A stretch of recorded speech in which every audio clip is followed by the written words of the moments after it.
प्रेत योनि में जाना ही क्यों है? आपको पता है प्रेत कौन बनता है? जिसको नरक में भी स्थान नहीं मिला, जिसको नरक में भी स्वीकार नहीं किया गया, जिसको यमराज जी ने भी भगा दिया कि भाई तुम्हारे लिए यहाँ के द्वार भी बंद हैं, स्वर्ग तो बहुत दूर की बात, नरक में भी स्थान नहीं मिलता, उनको फिर प्रेत योनि में जाना पड़ता है।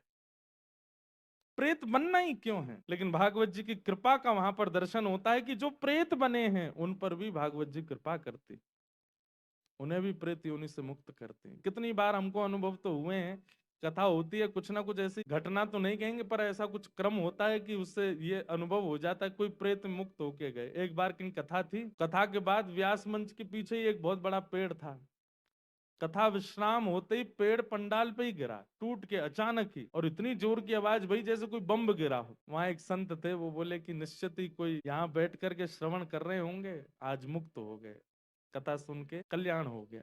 मन में भाव आता है कि श्रीमद् भागवत कितनी दयालु है, कितनी कृपालु है। जीवन भर जिसने उनका आश्रय नहीं लिया उस पर भी कृपा करने के लिए भागवत जी तत्पर रहती। ऐसी भागवत जी को हम बारंबार प्रणाम करते हैं।